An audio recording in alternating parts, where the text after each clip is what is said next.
Shalom saudara yang dikasihi Tuhan, selamat bertemu dalam nama Tuhan Yesus. Diumumkan kepada anggota jemaat GTI Bukit Zaitun yang merasa sakit dan yang kemungkinan terkena COVID-19 atau yang mengalami problem, kesukaran, saudara bisa memberitahu atau menyampaikan kepada pimpinan PS, seksi, sekolah minggu, kaum muda, atau ke kantor gereja untuk dapat didoakan serta mendapat nasihat dan penghiburan firman Tuhan. Kepada seluruh pimpinan PS, seksi, sekolah minggu, dan kaum muda, diharapkan untuk meneruskan laporan tersebut ke kantor gereja dan akan ada hamba Tuhan yang melayani. Marilah seluruh jemaat Tuhan kita terus berdoa bersama bagi seluruh jemaat yang lain, bagi Surabaya, Jawa Timur, dan seluruh Indonesia. Kita mohon pertolongan Tuhan. Bapak, Ibu, Saudara, saat ini kita masih tetap melakukan ibadah secara online dengan streaming.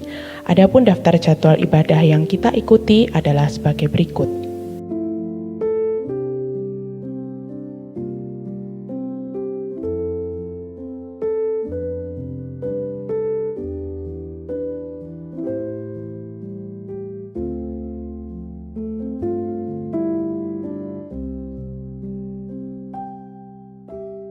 PS tetap diadakan secara online dengan menggunakan aplikasi Zoom, Google Meet, dan aplikasi lain. Untuk informasi lebih lanjut bisa menghubungi pimpinan PS masing-masing atau pada kantor gereja di nomor 031 531 2222. Jemaat yang rindu memberikan persembahan atau perpuluhan dapat memberikan melalui kode QR yang tertera di layar berikut atau melalui transfer ke rekening Bank BCA dengan nomor 50904109999 atas nama GTI Jemaat Bukit Zaitun Surabaya.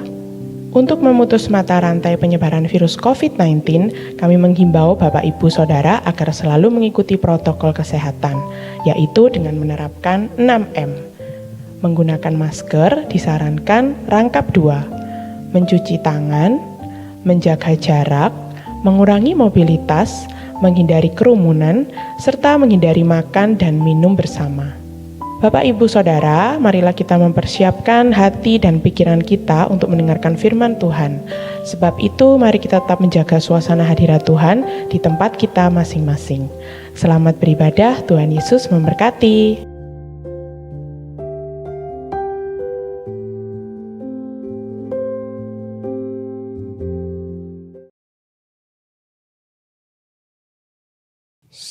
Selamat sore Bapak Ibu yang dikasih dalam kasih Tuhan Yesus Kristus. Terimalah salam sejahtera di dalam kasih Tuhan kita Yesus Kristus.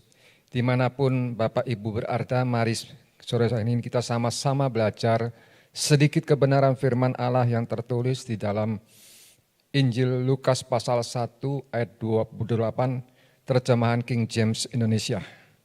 Judul pada sore hari ini adalah sangat diperkenan Allah. Suatu saat saya berpikir, apakah kita umat tebusan Allah ini bisa hidup diperkenan Allah, menyenangkan hati Tuhan atau disukai oleh Tuhan, apalagi sangat menyenangkan hati Tuhan, sangat disukai oleh Tuhan.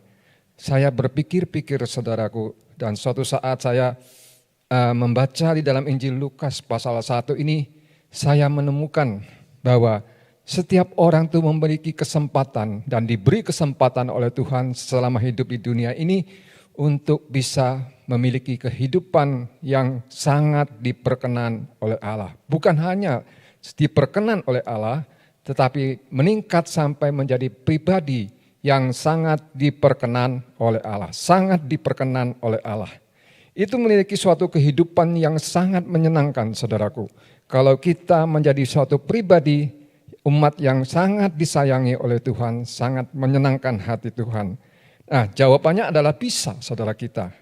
Kalau kita mau belajar firman Tuhan, saudaraku, mau diolah oleh Tuhan dan mengerti apa kehendak Tuhan dalam firman-Nya, serta berjalan menurut kehendak Tuhan, pasti kita bisa bertumbuh dan meningkat terus naik terus sampai menjadi satu pribadi yang sangat menyenangkan hati Allah. Nah, saya mempelajari di dalam Injil Lukas pasal pertama ini tentang seorang wanita. Seorang yang sangat sederhana, ya. Sebelumnya tidak muncul nama ini, saudaraku. Bahkan di Yesaya pasal di dalam kitab Yesaya dikatakan pada suatu saat anak itu lahir dari seorang anak darah, yaitu Tuhan Yesus akan lahir dari seorang anak darah, tapi tidak disebutkan namanya siapa. Nah, di dalam Injil Lukas inilah disebutkan siapa perempuan yang dimaksud itu. Nah, namanya adalah Maria, saudaraku. Maria dari Nazaret. Seorang yang sederhana, tetapi setelah mempelajari kehidupannya, perkataannya, perilakunya, suatu hal yang bisa menjadi teladan bagi kita, saudaraku. Suatu contoh yang baik bagi orang-orang di akhir zaman ini, bagaimana kita bersikap, berperilaku, berpikir, dan bertindak dalam menghadapi kehidupan di dunia ini, saudaraku. Kenapa kita harus memiliki hidup yang diperkenan oleh Allah? Kan setiap orang itu mempunyai hak untuk memilih dan bertindak, saudaraku. Menurut apa yang benar menurut pikiran hatinya, saudaraku. Tetapi firman Tuhan mengajar kepada kita untuk berpikir, bertindak, mengambil keputusan itu dan hidup sesuai dengan apa yang Tuhan kehendaki dalam firman-Nya. Nah, dari pribadi yang sederhana ini saya belajar, saudaraku. Bagaimana kehidupannya sampai bisa menjadi satu pribadi yang sangat diperkenan Allah dan bahkan dipakai Allah untuk melahirkan Sang Juru Selamat dunia ini, yaitu Tuhan Yesus Kristus. Mengandung, melahirkan, mengasuh putra manusia di dunia ini bukan hal yang mudah, saudaraku ya. Bukan hal mudah. Dan saya tahu dan saya percaya Allah tidak sembarangan memilih orang. Tidak asal mencomot seseorang, mengambil seseorang untuk menjadi alatnya. Tentu melalui suatu proses, suatu pengolahan, persiapan yang Tuhan berikan dan Tuhan adakan dalam kehidupan pribadi orang tersebut. Nah, perempuan ini tiba-tiba muncul ya di dalam Injil Lukas pasal pertama ini. Maria dari Nazaret ini, pada waktu Allah mengutus malaikat Gabriel ini untuk menemui Maria ini di Nazaret untuk menyampaikan pesan Allah kepada perempuan ini. Nah, waktu dia mendengar perkataan salam daripada malaikat Gabriel ini, perempuan ini terkejut, saudaraku. Dia tidak menyangka tiba-tiba didatangi seorang malaikat utusan daripada Allah untuk menyampaikan apa yang Tuhan rancangkan dalam hidupnya, apa yang akan Tuhan kerjakan melalui kehidupannya. Dia terkejut dan pada waktu dia mendengar itu dikatakan bahwa perempuan ini, Maria ini, menimbang-nimbang apa yang dikatakan oleh malaikat ini. Mari kita lihat, saudaraku, di dalam Injil Lukas pasal 1 ayat 28 dalam terjemahan King James Indonesia. Lalu malaikat itu datang kepadanya dan berkata, "Salam engkau yang sangat diperkenan, Tuhan besertamu, diberkatilah engkau di antara wanita." Saudaraku, ini satu kalimat yang luar biasa, suatu pernyataan, suatu statement yang Allah berikan untuk Maria ini melalui malaikat yang diutusnya. Engkau seorang yang sangat diperkenan, sangat disukai, disenangi oleh Allah. Dan kedua, Tuhan besertamu. Dan yang ketiga, diberkatilah engkau di antara para wanita. Saudaraku, diberkatilah engkau di antara para wanita. Banyak wanita-wanita Israel di sana, saudaraku. Tetapi satu orang ini yang dipilih oleh Allah untuk dipakai oleh Allah untuk mengandung, melahirkan dan mengasuh putra manusia, Yesus Tuhan kita. Ini satu tanggung jawab yang bukan ringan, saudaraku. Saudaraku, karena dia waktu mendengar salam ini, dia terkejut dan dia menimbang-nimbang maksudnya apa salam ini. Nah, waktu memperhatikan kata menimbang perkataan malaikat ini, saya teringat suatu ayat saudaraku dalam Yakobus pasal 1 ayat 19 saudaraku. Yakobus pasal 1 ayat 19 yang berbunyi demikian, karena itu saudara-saudara yang saya kasihi, hendaklah setiap orang cepat mendengar, lambat bicara, dan lambat marah. Hendaklah setiap orang saudaraku, cepat mendengar, lambat bicara, lambat marah. Kenapa harus cepat mendengar, lambat bicara? Karena harus tanggap apa yang dia terima dan apa yang dia dengar, dia harus tanggap. Cepat untuk menangkap, saudaraku. Dan juga cepat untuk mempertimbangkan apa maksud perkataan salam dari yang sampaikan oleh malaikat Gabriel ini. Dia menimbang-nimbang dalam hatinya. Ini saudaraku, suatu pribadi, satu karakter yang menarik, saudaraku. Biasanya kalau orang mendengar sesuatu berita, saudaraku, cepat tanggapannya, cepat bicaranya, saudaraku. Cepat komentarnya, cepat memberikan jawabannya, saudaraku. Tetapi perempuan ini, dia dengar, dia mengerti, dan dia menimbang-nimbang. Nimbang-nimbang tidak cepat-cepat dia menjawab, saudaraku. Dan dia dengarkan terus apa yang disampaikan oleh malaikat Gabriel ini. Nah, dia perhatikan baik-baik, saudaraku. Dia mendengar bahwa dia menjadi seorang gadis, seorang yang sangat diperkenan Allah. Saudaraku, seorang yang tidak dikenal dan baru muncul di dalam Injil Lukas pasal pertama ini, tiba-tiba sudah mendapatkan pernyataan demikian. Sangat diperkenan oleh Allah, bukan hanya diperkenan oleh Allah, tapi lebih daripada itu. Berarti kehidupannya sebelum dia dinyatakan seperti itu, kehidupannya itu sudah diperkenan Allah dan sangat diperkenan Allah. Sehingga Allah menyampaikan berita ini kepada Maria melalui utusannya, yaitu malaikat Gabriel.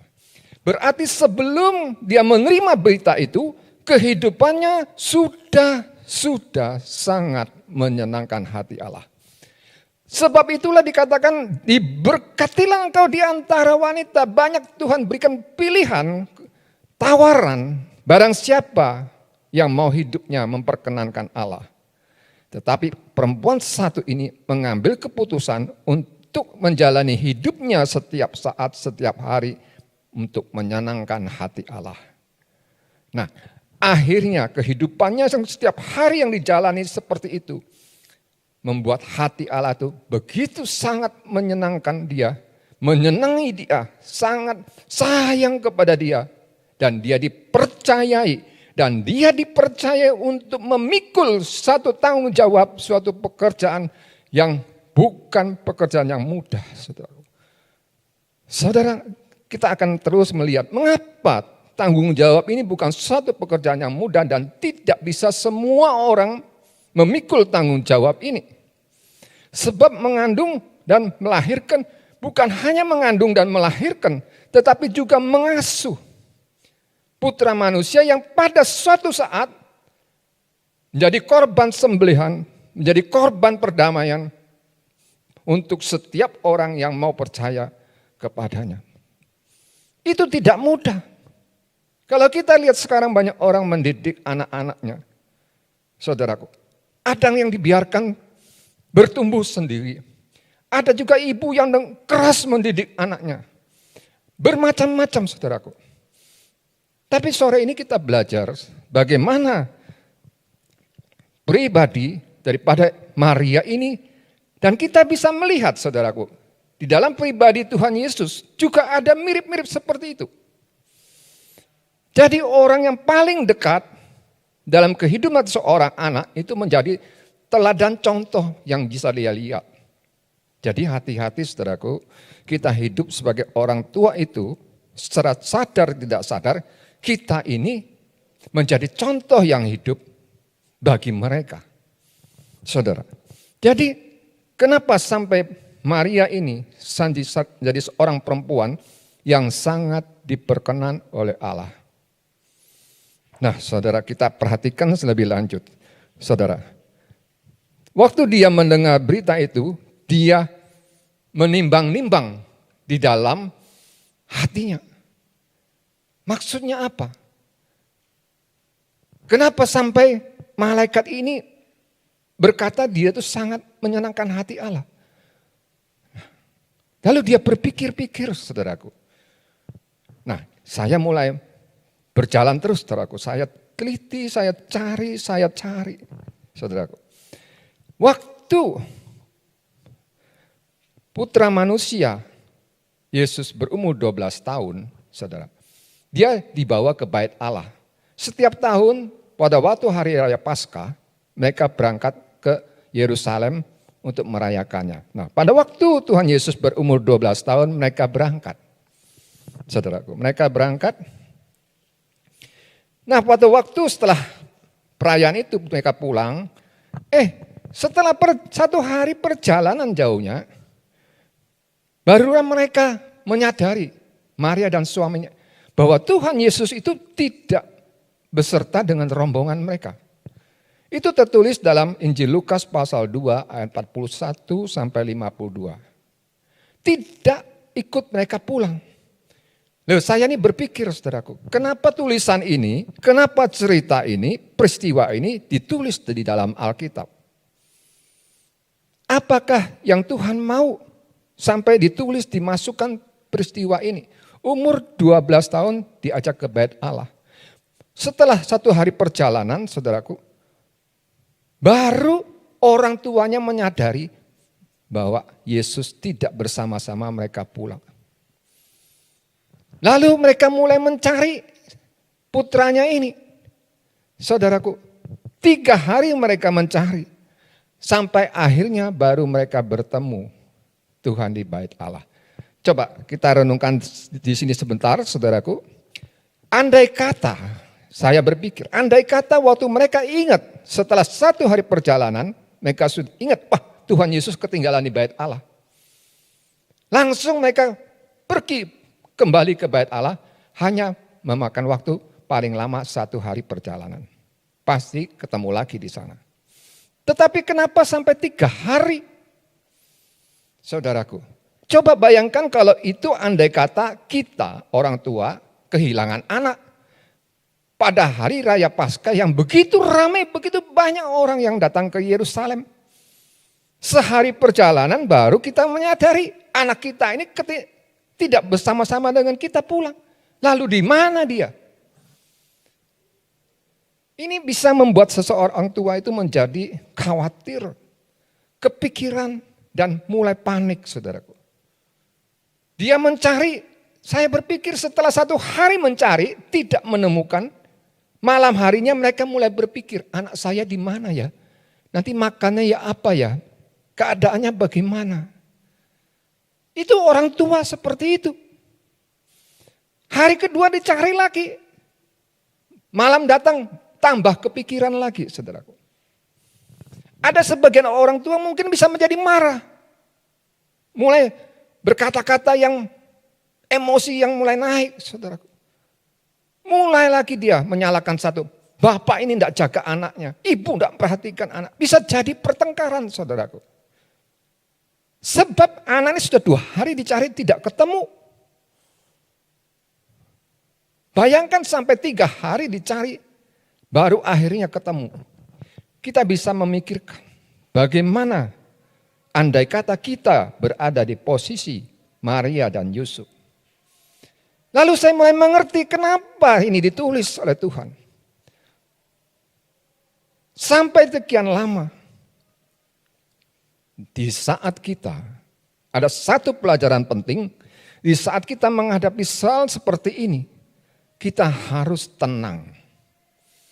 Kita harus tenang sehingga bisa minta pimpinan dari Tuhan. Bertanya-tanya Tuhan. Saudara, berulang kali dalam hidup saya, di saat seperti itu saya tanya Tuhan, Tuhan, Di mana barang saya yang hilang ini? Saya minta Roh Allah nunjukkan, Roh Kudus tolong tunjukkan di mana saya menaruhnya ya. Walaupun sebelumnya saya berusaha mencari, tidak menemukan saudaraku. Tetapi saat bertanya kepada Roh Kudus engkau tahu barang saya ini di mana beradanya engkau tahu. Langsung dia ingatkan surat, cek gitu. Saya lakukan betul seperti yang dia katakan.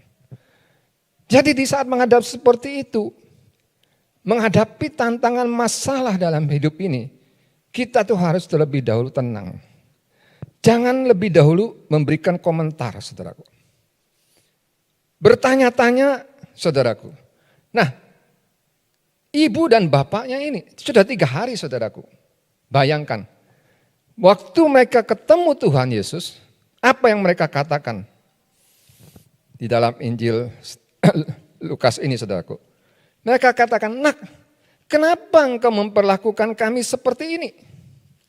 Di dalam terjemahan bahasa Inggrisnya, saudaraku.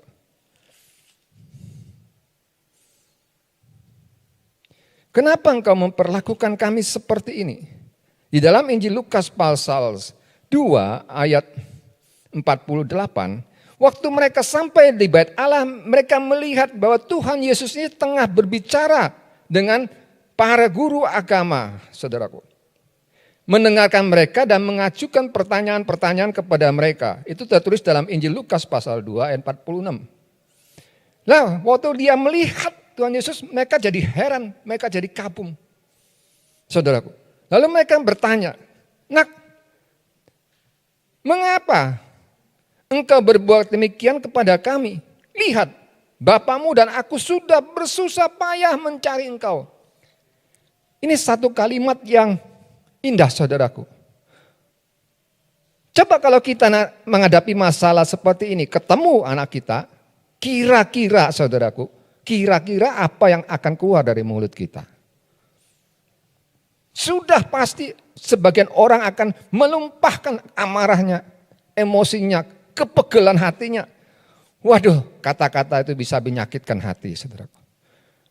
Bisa mungkin anak itu dikata-katai dan sebagainya. Belum lagi nanti komentar dari orang lain. Bisa memberikan komentar demikian. Lah bagaimana dengan bapak mamanya? Kok enggak tahu sampai anaknya hilang? Saudaraku. Kok enggak memperhatikan? Banyak komentar-komentar, kata-kata yang akan muncul, saudaraku. Dan bahkan hati ini bisa, kalau kita tidak menjaga hati ini akan bisa keluar kemarahan, panas hati, kejengkelan, dimuntahkan keluar, saudara. Bayangkan 3 hari. Tapi ibu ini berkata demikian, saudaraku. Nak, mengapa?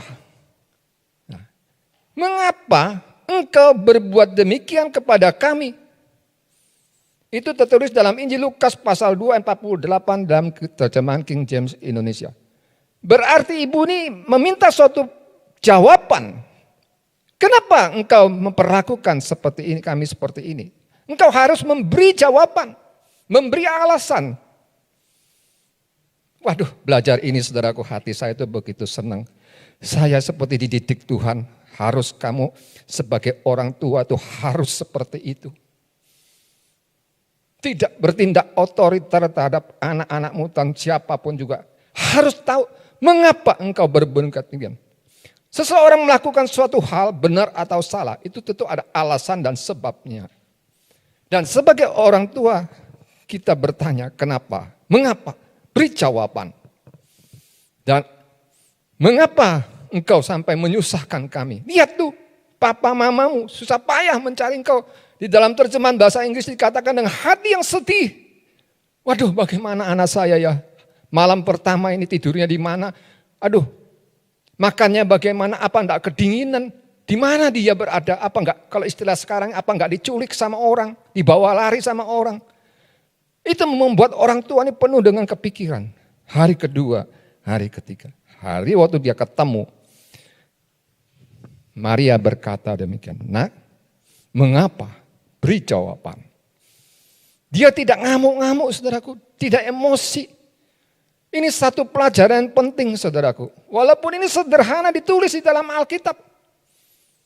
Semula saya berpikir ini hanya sebagai tulisan-tulisan untuk menceritakan kehidupan mereka. Tetapi ada satu pelajaran yang penting. Banyak keluarga mengalami kerusakan, kehancuran. Diawali dengan kesalahpahaman, pertengkaran karena tidak ada. Mengapa? Mengapa? Tidak ada jawaban. Tidak ada jawaban. Langsung emosi yang meluap. Akhirnya rumah tangga itu mengalami kerusakan. Yang menderita adalah anak-anak mereka. Maka itu bertanya, mengapa? Lalu Tuhan Yesus jawab gini, tidakkah engkau mengerti, tidakkah kamu ketahui bahwa aku harus berada dalam pekerjaan Bapakku? Tuhan memberikan suatu pernyataan tanpa emosi. Tidakkah Bapak Ibu mengerti bahwa saya ini harus berada dalam pekerjaan Bapakku? Bukan kata-kata yang jahat yang keluar, saudaraku. Bukan kata-kata yang dibalas jahat dengan jahat, saudaraku. Tetapi kata-kata kebenaran yang dia sampaikan bahwa tidakkah Bapak Ibu mengetahui bahwa saya ini seharusnya saya ini berada dalam pekerjaan Bapak saya. Tapi ibunya ini dan bapaknya ini sekalipun belum mengerti. Mereka simpan di dalam hati. Nah saudaraku, ini luar biasa saudaraku. Mereka pikir-pikir apa maksud anak saya ini berkata demikian. Walaupun belum mengerti, mereka tidak ngomel-ngomel, tidak tidak memuntahkan panas hati ketidakpuasan mereka atas jawaban anak ini, tapi mereka simpan, mereka pikir dulu. Sebab itu kenapa cepat mendengar, lambat bicara ya ini saudaraku. Merenungkan dulu pikirannya, peristiwa ini maksudnya apa? Memahami seutuhnya, sepenuhnya apa yang dihadapi ini bagaimana sebetulnya.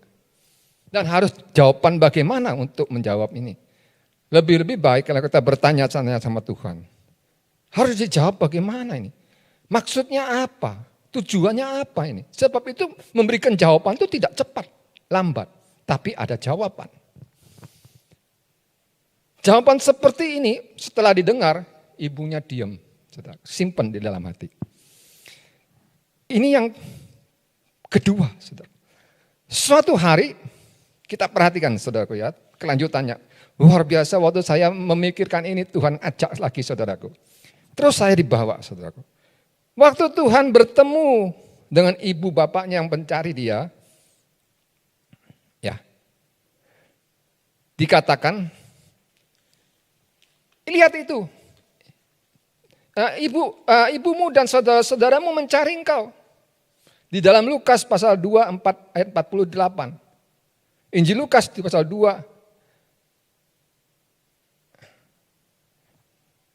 maksud saya saudarakan bukan di Injil Lukas. Saudaraku,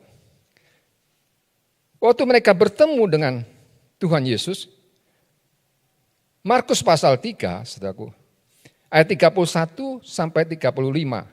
Markus pasal 3 ayat 31 sampai 5. Mereka mengatakan ini, Tuhan, ibumu dan saudara-saudaramu mencari engkau. Kita baca Markus pasal 3, saudaraku. Lalu apa jawab Tuhan, saudaraku? Siapakah ibuku, siapakah saudaraku?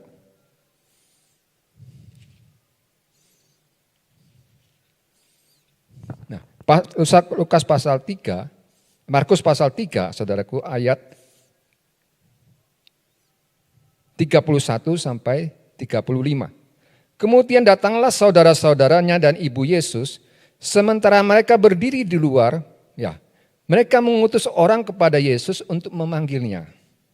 Maka orang banyak ini duduk di sekeliling Yesus. Lalu mereka berkata kepadanya, lihat ibumu dan saudara-saudaramu ada di luar mencari engkau. Tetapi ia menjawab mereka, katanya, siapakah ibuku atau siapakah atau saudara-saudaraku? Lalu ia memandang kepada orang-orang yang duduk di sekelilingnya dan berkata, lihat, inilah ibuku dan saudara-saudaraku. Sebab barang siapa melakukan kehendak Allah, dia adalah saudaraku laki-laki dan saudaraku perempuan dan ibuku. Coba itu kalau kita ya yang menghadapi seperti itu, bagaimana reaksi kita, saudara? Waktu Maria sudah menemukan Yesus, dijawab seperti itu. Seolah-olah tidak diakui bahwa dia itu sebagai ibunya. Saudara-saudaranya tidak diakui sebagai saudaranya. Tetapi kita perhatikan bahwa di dalam ayat-ayat ini tidak dituliskan bagaimana reaksi tanggapan daripada Maria waktu mendengar itu. Tidak seperti awalnya, saudaraku. Tapi tidak ada tanggapan. Dia simpan dalam hati, dia bertanya-tanya, dia timbang menimbang, saudaraku. Mengapa sampai anak saya ini berkata, ayah ibuku, saudara-saudaraku adalah orang-orang yang melakukan kehendak Allah. Maria tidak tersinggung dengan perkataan Tuhan Yesus. Saudaraku. Di sini Tuhan Yesus memberikan suatu pengertian. Setiap orang harus melakukan kehendak Allah, barulah dia itu adalah saudara Tuhan Yesus dan ibunya. Siapapun, meskipun kita melayani sebagai orang tua sudah melayani pekerjaan Tuhan, melakukan kehendak Tuhan, keluarga kita pun harus melakukan yang sama, melakukan kehendak Tuhan. Setiap orang harus melakukan kehendak Allah. Ini yang disampaikan oleh Tuhan Yesus. Ibunya dia timbang dalam hati, dia simpan dalam hati. Sekarang Maria lebih indah, lebih mahir lagi dia. Menanggapi setiap perkataan Tuhan Yesus dan menanggapi setiap permasalahan yang datang dalam kehidupannya. Saudaraku, kalau kita tidak bisa menangani dengan baik, setiap reaksi daripada hati dan pikiran kita dalam satu perkara, jikalau kita tidak bisa menangani dengan baik, setiap reaksi yang keluar dari perkataan kita dan tindakan kita terhadap satu perkataan, terhadap satu masalah yang datang dalam hidup kita, itu membuat hidup kita ini sulit untuk lebih maju lagi di dalam Tuhan. Coba kita perhatikan, orang Israel itu setengah sampai 40 tahun berkeliling-keliling di padang gurun. Padahal itu untuk sampai tanah Kanaan itu tidak perlu waktu sampai 40 tahun. Mereka tidak bisa maju, tidak bisa menikmati, tidak bisa melihat apa yang Tuhan sudah janjikan kepada Abraham, nenek moyangnya. Sama seperti seseorang, kalau dia mengapa sampai berkeliling-keliling tidak bisa mengalami janji Tuhan dalam hidupnya. Yang sudah Tuhan tuliskan, apakah Tuhan menulis itu hanya sekedar ngomong, tidak bisa dibuktikan, tetapi kenapa tidak bisa mengalami hidup ini seperti berputar. Lahir di dunia, dibesarkan, sekolah, bekerja, menikah, punya anak keturunan, terus kembali tua, pulang, meninggal. Seperti itu berputar seperti itu. Tidak bisa melihat janji Allah. Kenapa? Salah satu sebabnya adalah karena reaksi dalam berkata-kata. Tidak bisa mempercayai apa yang Tuhan katakan. Apa yang Tuhan perintahkan, mereka berkata-kata yang menyakitkan hati Tuhan. Bersungut-sungut. Kalau kita tidak bisa mengatasi, bisa menangani masalah ini, maka kita tidak bisa melangkah lebih lanjut kehidupan kita. Saudaraku, untuk melangkah bisa lewati seperti ini kita perlu pengertian akan firman Allah. Dan kita minta pertolongan Tuhan. Saudara, waktu bertemu di bait Allah, waktu mencari 3 hari tidak belum ketemu. Kemudian bertemu dengan Tuhan Yesus seperti tidak diakui seorang ibunya. Dia terus melangkah maju Maria. Haleluya. Dia terus melangkah, bergerak maju, saudaraku. Sampai pada suatu saat dia berada di hadapan salib di mana Yesus berada, disalib dengan penuh penderitaan. Suatu peristiwa yang dahsyat bagi seorang ibu. yang sebelumnya pada waktu Yesus berumur 8 hari, Simeon di Bait Allah berkata, dan juga sebilah pedang akan menembus jiwamu. Itu menjadi kenyataan pada waktu dia menghadapi putra manusia di atas kayu salib. Suatu masalah yang besar bagi dia. Coba perhatikan apa reaksi daripada Maria. Saya percaya dia akan menangis, hancur hatinya. Tapi tidak keluar satu kata-kata pun yang salah di hadapan Allah. Tidak tertulis dia berkata-kata menyalahkan Allah atau apapun keluar dari mulutnya. Oh, betapa indahnya orang ini, saudaraku. Orang ini kelihatannya bagi manusia lemah, tak berdaya. Tetapi sesungguhnya lah dia orang yang kuat, sangat kuat di hadapan Allah. Sangat kuat. Saudaraku, waktu dia dikatakan engkau akan mengandung, melahirkan seorang anak. Coba saudaraku, apa jawaban pada Maria kepada malaikat itu? Bagaimana ini bisa terjadi sedang saya belum mengenal seorang laki-laki? Salah satu sebab kenapa dia dipilih oleh Allah adalah juga karena dia seorang yang mengerti betul apa kehendak Allah. Hendaklah engkau kudus dalam segenap kehidupanmu seperti aku juga kudus. Saudaraku, seperti itu. Dia mengerti betul apa yang Tuhan katakan kehendak Tuhan. Seperti ya, hendaklah kau kudus sebagaimana aku ini kudus. Dalam segenap segi hidupmu. Saudaraku, dia mengerti hal itu. Sebab itu dia meskipun sudah bertunangan, saudaraku, dia menjaga kekudusan hidup bujangnya di hadapan Allah dan manusia. Meskipun sudah bertunangan, dia tetap memelihara kekudusannya sebagai seorang gadis. Itu sangat-sangat berharga di hadapan Tuhan. 1 Petrus pasal 1 ayat 16, di dalam terjemahan KJV tertulis, sebab ada tertulis, jadilah kamu kudus sebab aku kudus. Saudaraku. Tetapi sebagaimana dia yang sudah memanggil kamu adalah kudus, begitu juga jadilah kamu kudus di dalam segala segi hidupmu. 1 Petrus pasal 1 ayat 15. Terjemahan King James Indonesia. Jadi dia mengerti betul. Waktu dia bertemu dengan Elizabeth, sepupunya itu, salah satu pujian yang keluar dari mulutnya adalah bahwa kuduslah Allah itu. Bahwa kuduslah Allah itu. Dia mengerti Allah itu kudus dan bagaimana dia seharusnya hidup, harus kudus. Itu ucapan yang keluar pada mulut daripada Maria itu. Tertulis di dalam Injil Lukas pasal 1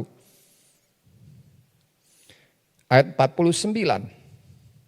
Karena yang Maha Kuasa telah melakukan hal-hal yang besar bagiku dan kuduslah namanya. Dia jaga kekudusan hidupnya. Saudara, yang kedua yang dimiliki oleh Maria adalah memelihara kekudusan hidupnya.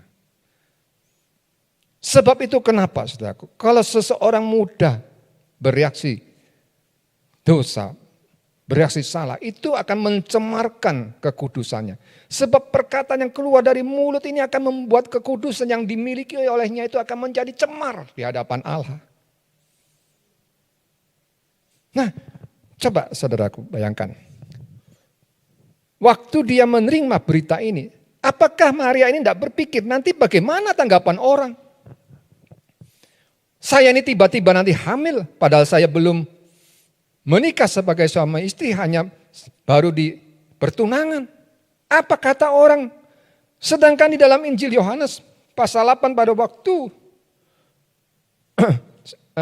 seseorang dibawa ke hadapan Tuhan Yesus. Injil Yohanes pasal 8 ayat 5. Seorang wanita kedapatan berzina dibawa ke hadapan Tuhan Yesus. Mereka berkata, yang membawa perempuan ini berkata, menurut hukum Musa, perempuan ini harus dirajam batu sampai mati. Apakah Maria tidak tahu hal itu? Risiko yang akan dihadapi oleh dia kalau dia sudah hamil sebelum menikah. Walaupun sudah bertunang. Apa prasangka orang? Andai kata dia ceritakan apa yang dikatakan malaikat kepada dia, apakah dia orang juga akan percaya? Apa yang dia sampaikan seperti itu? Pasti prasangka-prasangka yang salah akan muncul. Dan dia akan dianggap berzina. Dan dirajam batu sampai mati. Saudara. Yang kedua, waktu Yusuf mengetahui hal ini, apa yang hendak dilakukan oleh Yusuf? Saudaraku, saya kalau lihat Maria ini, tidak mudah dia menanggung beban ini, saudaraku. Tidak mudah. Tidak salah Tuhan itu memakai dia, memilih dia. Coba kita perhatikan dalam Matius pasal 1, ayat 19. Maka Yusuf suaminya, dalam terjemahan KJI berbunyi demikian. Maka Yusuf suaminya, seorang yang tulus hati dan tidak mau mempermalukannya di muka umum, ia berniat menceraikannya dengan diam-diam. Coba bayangkan, orang yang dikasihinya mau menceraikan dia dengan diam-diam karena tidak mau mempermalukan dia. Di dalam terjemahan bahasa Inggris lainnya juga ditulis demikian, saudaraku, bahwa supaya Maria ini tidak menjadi contoh yang buruk, menjadi contoh di publik, saudaraku, menjadi contoh publik, maka Maria ini mau disingkirkan secara pribadi oleh Yusuf. Saya merenungkan ini bagaimana cara menyingkirkan secara pribadi. Kalau misalnya kita di Surabaya, ya, kejadian ini di Surabaya, mungkin disingkirkan ke Medan begitu, supaya orang Surabaya ini tidak tahu masalah yang dihadapi, disingkirkan, dibawa keluar. Coba saudaraku, disingkirkan, diasingkan. Sampai Yusuf berpikir demikian, apakah Maria tidak cerita tentang pesan daripada malaikat ini? Apakah Yusuf percaya? Karena apa? Setelah malaikat ini berbicara, dengan tergesa-gesa dikatakan bahwa Maria ini pergi ke sepupunya Elizabeth yang sedang mengandung 6 bulan. Dan tinggal sana 3 bulan, saudara. Pulang-pulang sudah hamil. Bayangkan, bagaimana Yusuf bisa menerima kenyataan seperti ini. Coba kalau kita menghadapi situasi seperti ini, saudara. Kalau kita hanya lihat, tidak kita berada pada posisi seperti itu, mungkin hanya lewat, saudara. Mau disingkirkan, diasingkan. Supaya jangan menjadi contoh bagi publik. Contoh bagi publik itu saya berpikir demikian. Hukum Taurat Musa dirajam sampai mati. Ini ada orang, Maria dari Nazaret, hamil, tidak diketahui suaminya siapa. Dirajam di depan orang banyak sebagai contoh bagi orang bahwa orang yang berzina itu akan dihukum menurut hukum Taurat Musa. Dan Yusuf tidak mau sampai itu terjadi. Mau dibawa keluar. Supaya Nazaret tidak mengetahui bahwa peristiwa ini terjadi demikian.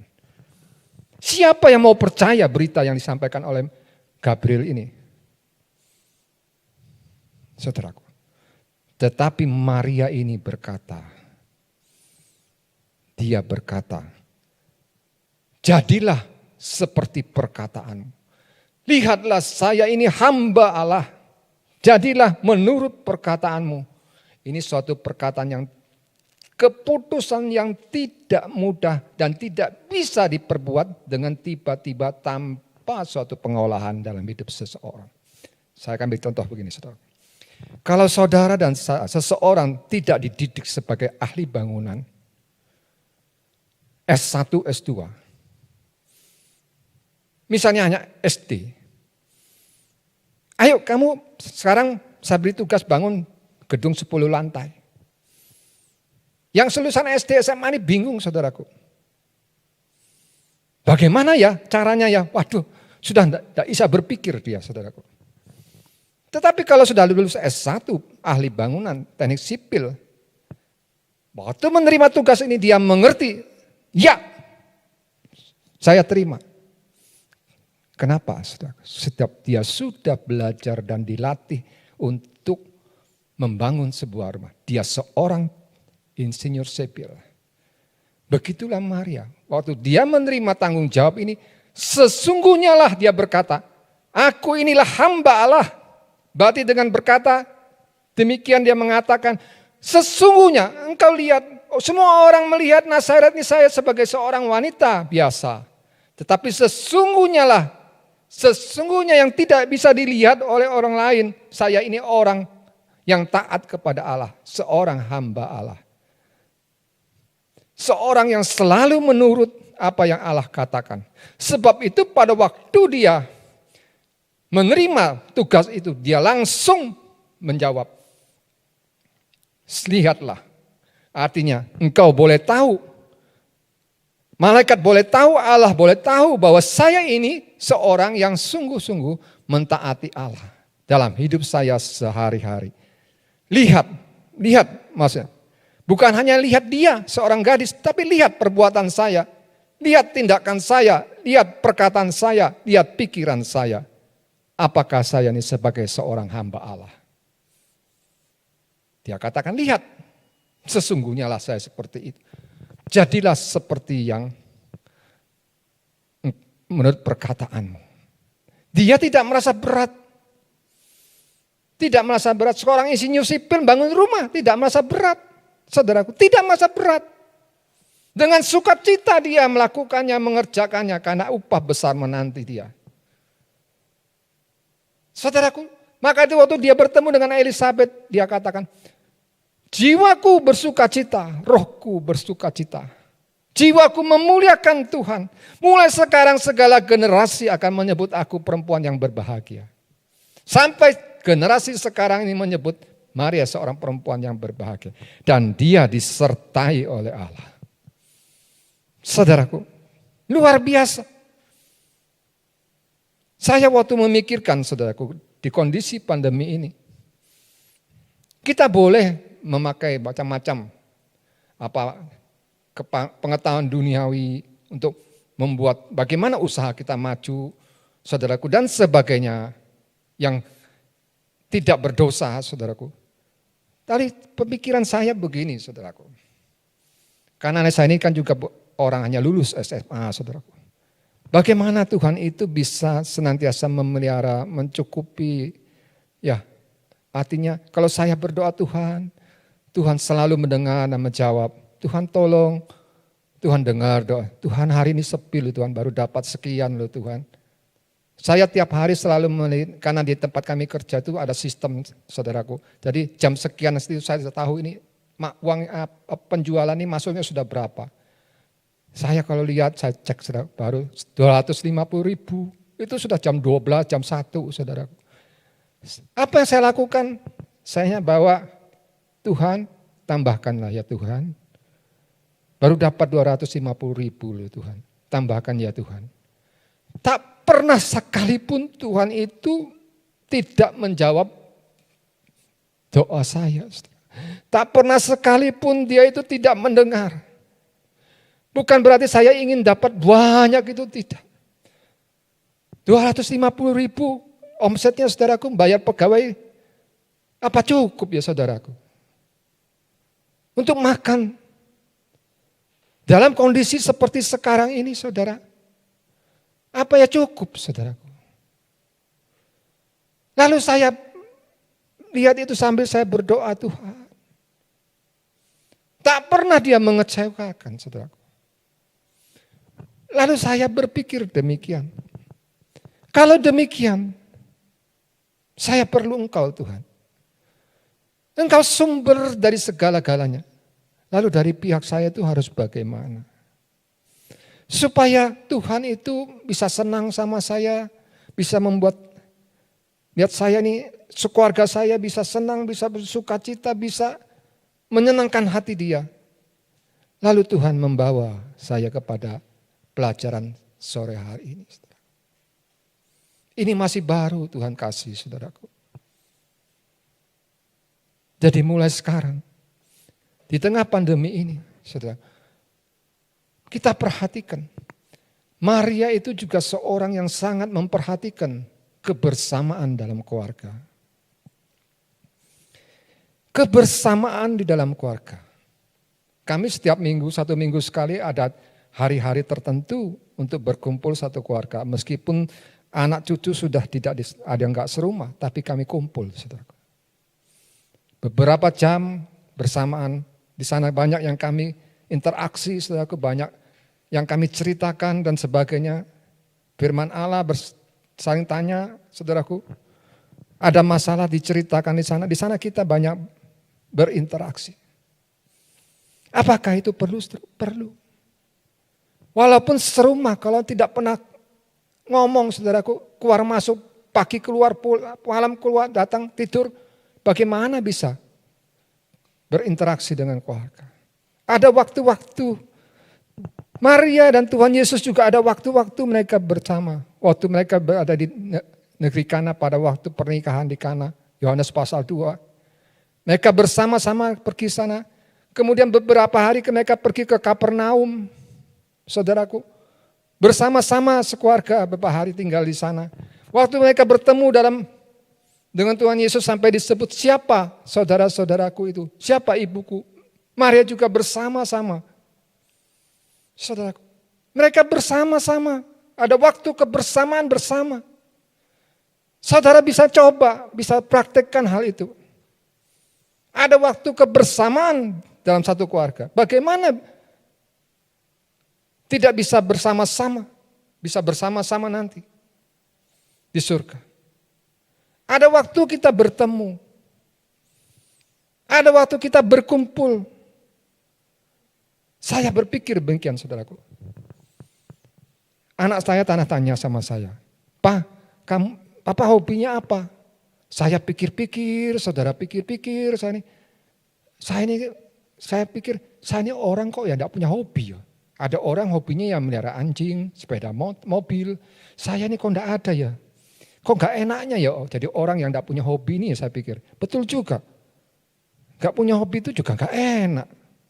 Tapi saya pikir-pikir, saya tanya-tanya Tuhan lagi. Saya mulai nemukan, saudaraku. Kalau mereka kumpul sekeluarga, waduh hati saya itu senang, saudaraku. Berkumpul bersamanya walau beberapa jam, itu hati saya itu senang. Itu kebahagiaan saya, saudaraku. Saudara, Tuhan Yesus dan ibu dan saudara-saudaranya juga memperhatikan kebersamaan. Bukan tidak penting, saudaraku. Itu penting. Bersama-sama kita di sorga, di bumi ini. Bersama-sama ke sorga. Hidup bersama-sama di bumi ini juga sampai bersama-sama di sorga. Perhatikan, saudaraku, kebersamaan ini dalam hidup kita. Kalau kita pelajari lebih lanjut, banyak lagi, saudaraku. Banyak lagi yang kita pelajari dari Maria ini. Saya waktu sambil kerja, saudaraku, Tuhan itu mengingatkan terus, saya diingatkan, saudaraku. Akan firman Tuhan, dijelaskan sampai aduh Tuhan, begitu banyaknya Tuhan kau cerita sama saya ini.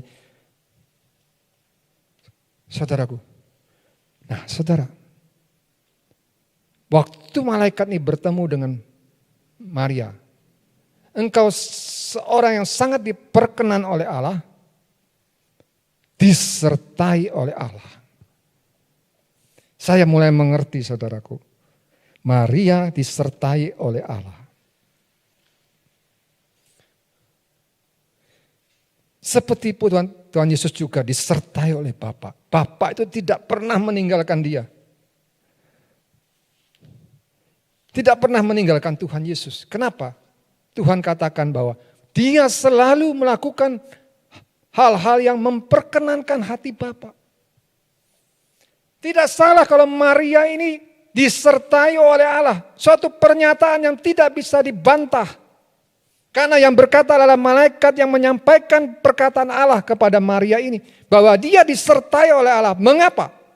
Itu pertanyaannya, saudara. Karena Maria selalu melakukan hal-hal yang menyenangkan hati Allah. Menjadi suatu contoh teladan Dan Tuhan Yesus putranya pun seperti itu. Dia selalu melakukan hal-hal yang menyenangkan hati Allah. Itu Maria. Dia belajar bagaimana seperti yang Tuhan katakan. Barang siapa yang menurut kepada aku, haruslah yang menyangkal dirinya. Menyangkal dirinya, mengangkat salibnya, dan mengikut aku. Markus pasal 8 ayat 34. Kita baca saudaraku.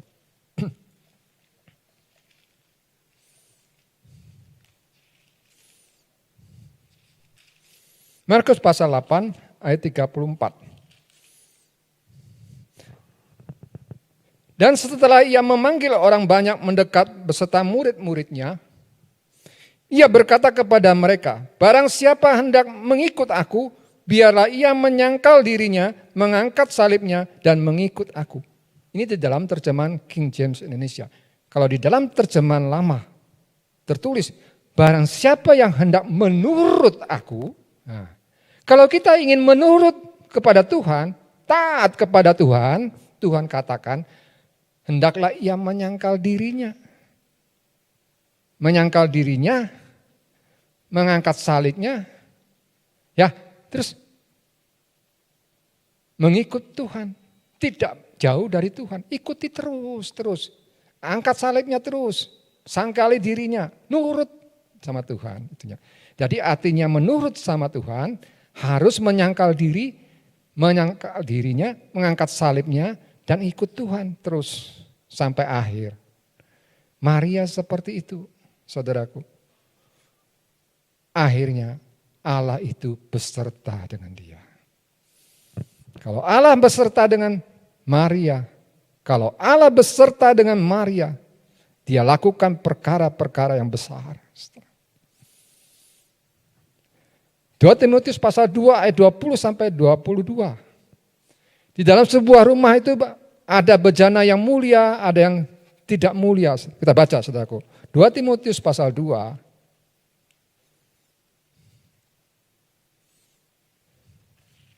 Di dalam terjemahan King James Indonesia. Nah, 2 Timotius pasal 2 ayat 20 saudaraku. Tetapi dalam sebuah rumah besar bukan hanya ada bejana emas dan perak saja, tetapi juga dari kayu dan tanah, sebagian kepada yang mulia dan sebagian kepada yang hina. Oleh sebab itu, perhatikan saudaraku, oleh sebab itu, jikalau seseorang membersihkan dirinya dari ini, terjemahan KJI berbunyi demikian, oleh sebab itu, jikalau seseorang membersihkan dirinya dari ini, ia akan menjadi suatu bejana kepada yang mulia, yaitu emas dan perak, dikuduskan. Nah, saudaraku, dikuduskan dan layak dipakai oleh tuannya. Menguduskan dirinya, membersihkan dirinya, disucikan sehingga dia layak dipakai oleh tuannya, dipersiapkan untuk setiap pekerjaan yang baik. Kalau orang mau mentaati hal ini, Allah akan mempersiapkan dia, dipersiapkan satu pekerjaan yang baik bagi dia di akhir zaman ini. Allah menanti siapa yang mau menanggapi panggilan ini. Maukah kita mempersiapkan diri kita? Membersihkan diri kita. Saudaraku, menguduskan diri kita. Saudara, sehingga layak dipakai oleh Allah Bapa kita di surga.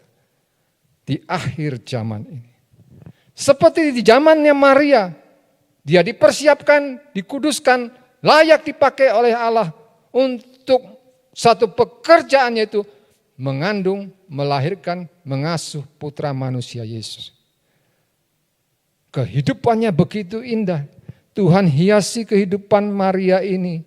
Walaupun banyak penyangkalan diri, penderitaan. Saudaraku, salib. Tapi dia tetap menurut. Sampai putranya disalibkan, suatu penderitaan, air mata itu mengalir. Seperti sebilah pedang yang ditusukkan ke jiwanya. Saudara, bagaimana dia menghadapi seperti itu? Kalau seseorang tidak pernah mau diolah, dia waktu menghadapi seperti ini, dia akan berjatuhan. Tidak akan kuat menghadapi hal seperti ini. Maria waktu dia menghadapi kematian di atas salib itu bukan suatu penderitaan yang biasa, suatu penganiayaan, pembantaian itu, saudara. Tapi dia kuat menghadapi itu. Bukan pada hari itu dia kuat. Tapi sebelumnya dia sudah dilatih dan mau dilatih, mau menurut. Sehingga pada waktu itu terjadi, dia kuat menghadapi itu.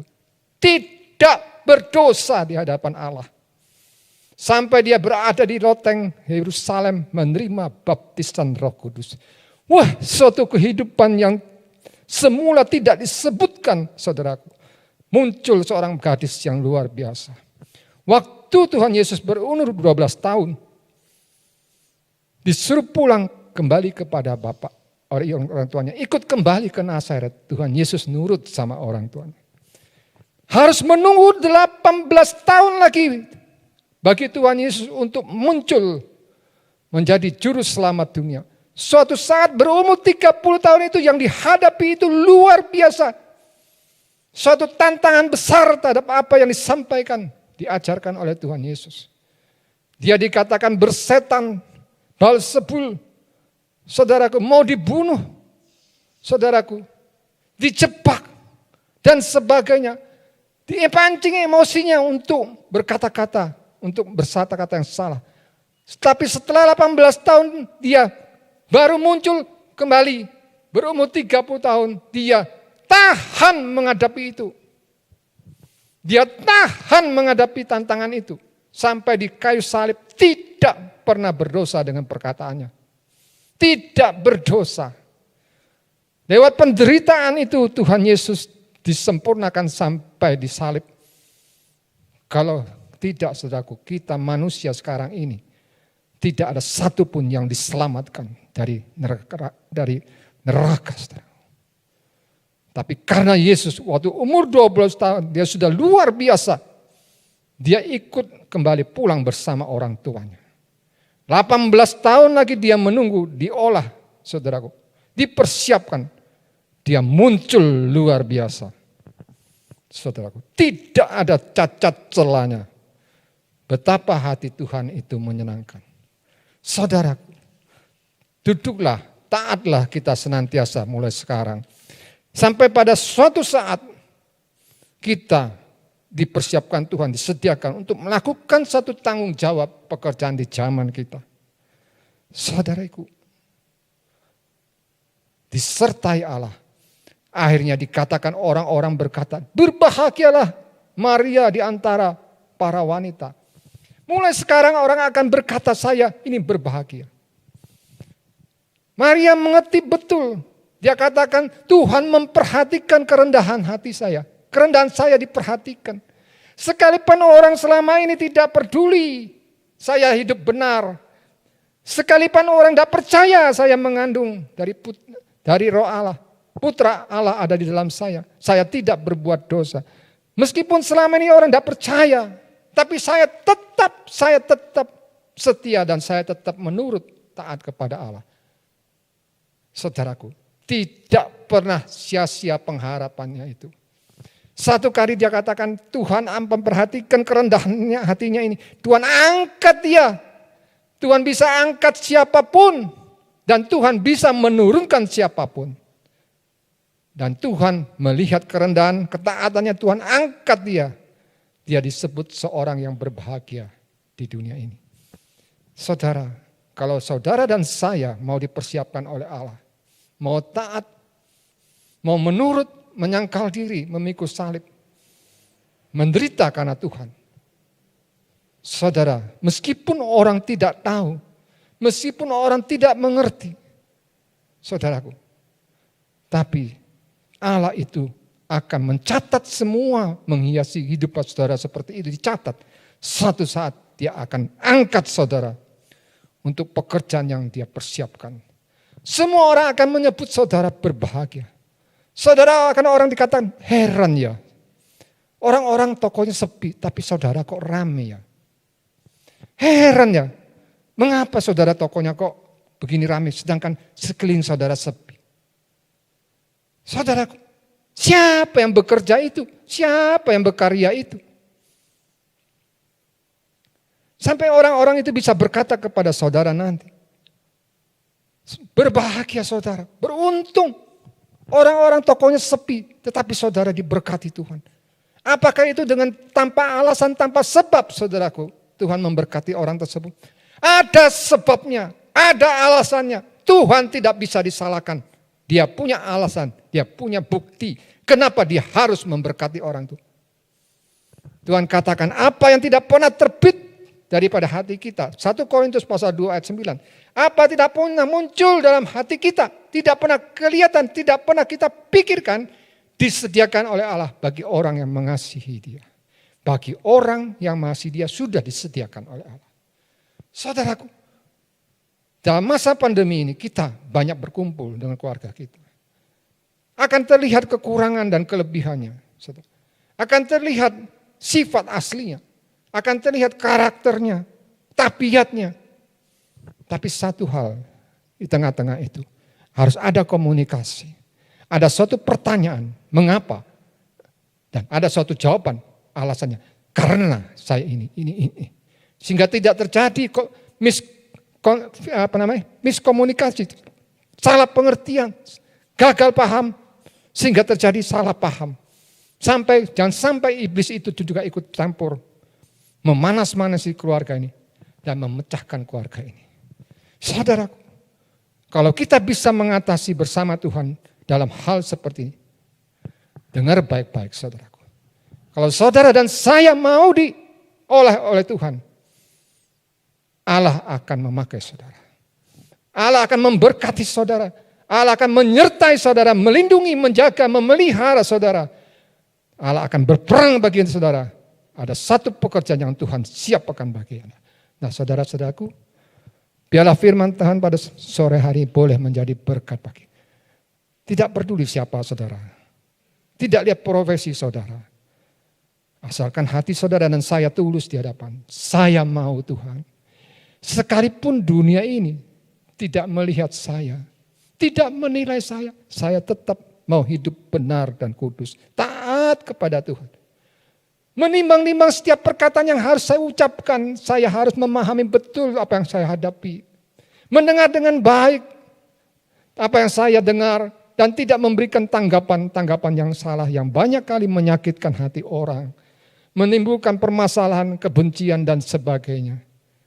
Berkata-kata yang betul yang bisa menjadi berkat bagi banyak orang. Menguatkan hati orang, membangkitkan semangat orang, menguduskan orang yang mendengarnya, menjadi berkat. Mulut ini jangan sampai salah di hadapan Tuhan. Hati, pikiran ini kita jaga. Perilaku kita jaga. Seperti Maria juga berbelas kasihan kepada orang lain. Peristiwa Kana itu menceritakan bagaimana belas kasihan Maria waktu melihat perjamuan kawin itu kehabisan anggur. Dia tidak mengata-ngatai. Dia tidak menyalahkan juga. Sebab kenapa habis air anggur itu ada sebab dan alasannya. Mungkin sudah disediakan banyak tapi tamu datang lebih banyak. Atau sudah disediakan cukup tapi yang minumnya lebih banyak. Apa yang terjadi? Tidak dituliskan sebab daripada kehabisan anggur itu. Tapi Maria ini seorang tamu yang diundang bersama anak-anaknya dan Tuhan Yesus. Punya rasa peduli, belas kasihan kepada mempelai yang mengadakan perjamuan ini. Dia datang sama Tuhan. Saya kalau baca ini saudaraku, hati saya tuh begitu senang. Dia lapor sama Tuhan, tidak lapor Tuhan. Ini. Kurang ajar nih Tuhan. Atau ini Tuhan, sudah tak omongi, tidak mau nurut. Tapi dia ngomong gini sama Tuhan. Tuhan, mereka tuh kehabisan anggur. Seolah-olah minta kemurahan Tuhan, apa yang harus saya lakukan? Mereka kehabisan anggur. Lapor di dalam doa kepada Tuhan. Tuhan, saudara saya ini kesulitan ini loh Tuhan. Bukan menyalahkan, bukan menghakimi, tapi lapor. Tuhan mereka butuh pertolongan. Jawaban Tuhan bagaimana, saudaraku? Dalam terjemahan Inggris dikatakan, apa yang dapat aku perbuat bersama dengan engkau? Waktuku belum sampai. Artinya Tuhan akan melakukan pertolongan pada waktunya. Tapi jawaban yang membuat saya terkesan adalah, apa yang akan saya perbuat bersama dengan engkau? Saat saudara membawa masalah orang lain, kesukaran orang lain, Tuhan akan katakan, apa yang bisa aku perbuat bersama dengan engkau? Saudara dan saya dilibatkan oleh Tuhan dalam pertolongan itu. Ambil bagian, dipakai Tuhan dalam pertolongan untuk orang tersebut. Mari saudara kita belajar. Belajar. Merubah kebiasaan kita. Merubah tabiat kita, merubah cara bicara kita, merubah cara berpikir kita. Kita cocokkan apa seperti yang firman Allah beri contoh ini. Maka hidup saudara dan saya akan menyenangkan hati Tuhan. Mari saudara-saudaraku, sebelum mengakhiri kebaktian sore ini, kita nyanyikan suatu pujian, kita dengar pujian kepada Tuhan. Apa yang Tuhan rancangkan dalam hidup saudara dan saya.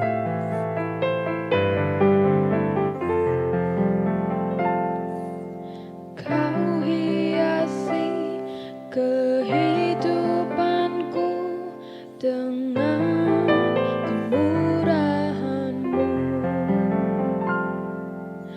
Kau rancangkan masa depanku penuh dengan harapan.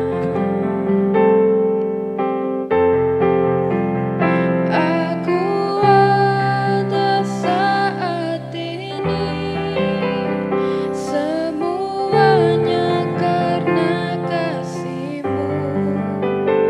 Aku hidup hari ini, semua berkat kemurahan-Mu. Terima kasih Yesus, Engkau sangat baik, teramat baik bagiku. Bagaimana kehidupan saudara saat ini? Mungkin saudara dalam keadaan susah, dalam permasalahan dan kesukaran. Berterima kasihlah sama Tuhan. Melalui peristiwa yang saudara hadapi,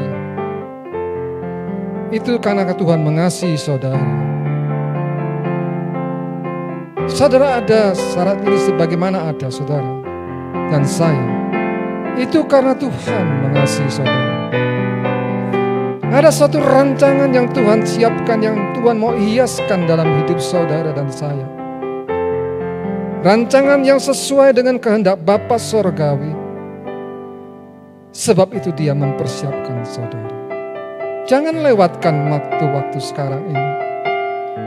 Di saat saudara diolah, di saat saudara terjepit, di saat saudara menghadapi permasalahan, di saat saudara tidak mampuan saudara untuk mentaati Allah, di saat saudara seringkali menyakiti hati Allah, seringkali menyakiti hati sesamamu.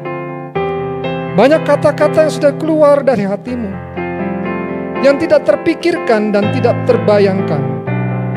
Kata-kata itu sudah menjadikan kesakitan bagi banyak orang. Jangan putus asa. Allah mengasihimu. Berubahlah. Mengertilah. Taatilah kehendak Allah. Engkau akan menjadi satu pribadi yang sangat disukai oleh Allah. Dari kata-kata yang keluar yang menyakitkan, engkau bertobat sungguh-sungguh. Akan kata-kata keluar yang membangkitkan iman.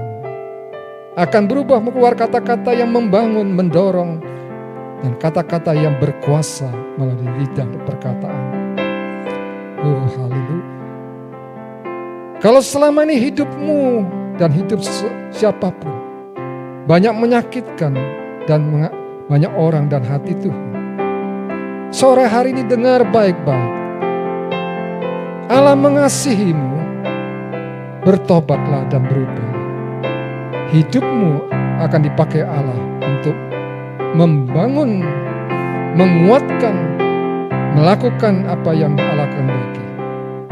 Engkau akan dipakai Allah meskipun engkau seorang usahawan, engkau seorang ibu rumah tangga, engkau seorang yang tidak terhitung di dunia ini.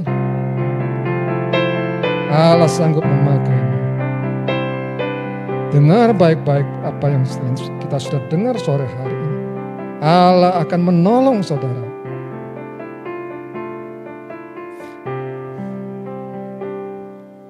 Kau hiasi kehidupanku dengan kemurahan-Mu. Kau rancangkan masa depanku penuh dengan harapan. Aku ada saat ini, semuanya karena kasih-Mu. Aku hidup hari ini, semua berkat kemurahan-Mu. Terima kasih Yesus, Engkau sangat baik, teramat baik bagiku. Musik tetap jalan saudara yang saat padat ini, yang menghadapi kesulitan, kesukaran. Taruh tangan saudara di dada saudara. Kalau saudara saat ini merasa saya orangnya Tuhan, yang selama ini banyak sekali menyusahkan hati Tuhan, banyak sekali menyakiti hati Tuhan, sekalipun saya tidak menyadarinya. Banyak kali saya berbuat salah. Ampuni saya Tuhan. Saya akan berubah sungguh-sungguh mengasihi Tuhan, menurut kepada Tuhan. Maria contoh yang Tuhan sudah berikan. Hidupku juga bisa berubah menjadi berkat bagi banyak orang. Dipelihara, dilindungi, dijagai oleh Tuhan, disertai oleh Allah, diberkati oleh Allah. Sebab kemurahan Tuhan itu setinggi langit, dari kekal sampai kekal, tidak pernah dapat kita hitung. Dia siapkan apa yang tidak pernah muncul dalam hati dan pikiran kita. Apa yang pernah kita lihat sudah disiapkan oleh Tuhan bagi kita yang mengasihi Dia. Mari saudara, Tuhan saat ini ada di tengah-tengah saudara dan saya. Oh, Dia mendengar, Dia melihat, Dia menjulurkan tangannya kepada saudara. Sambut tawaran Tuhan ini. Firman Allah akan mengubah hati, sehingga setiap orang akan berkata, saudara seorang yang berbahagia di antara manusia di bumi ini. Terima kasih Tuhan. Semua kebaikan Tuhan dalam hidup kami tidak bisa kami ukur. Ada kami hari ini, hidup kami sampai hari ini pun semua karena Tuhan. Senang dan susah, Tuhan mengasihi kami. Tuhan menyertai kami. Terima kasih untuk kesempatan sore hari ini. Berkati setiap orang yang mendengar. Setiap kebutuhan yang ditajukan Tuhan berkati. Berkati hamba-hamba itu. Bapak Gembala kami sekeluarga yang sudah melayani Engkau. Hamba-hamba Tuhan yang sudah melayani. Setiap pribadi keluarga yang mendengar. Tuhan berkati. Kiranya damai sejahtera daripada Allah Bapa yang luar biasa, yang tidak bisa kita bayangkan, tidak bisa kita pikirkan dengan akal kita, yang disediakannya bagi kita. Kemurahannya yang luar biasa. Kasih daripada Tuhan kita Yesus Kristus. Segala hidupnya dilakukannya untuk kepentingan kita karena Dia mengasihi kita. Ingin kita bertumbuh seperti Dia, mengikuti jejaknya. Dia berikan Roh Kudus untuk menyertai kita, memampukan kita untuk berkenan kepada Tuhan. Terimalah berkat Allah ini dalam nama Yesus Kristus. Tuhan memberkati saudara. Terima kasih saudara. Sudah bersama-sama belajar dalam firman Tuhan. Bapa, terima kasih.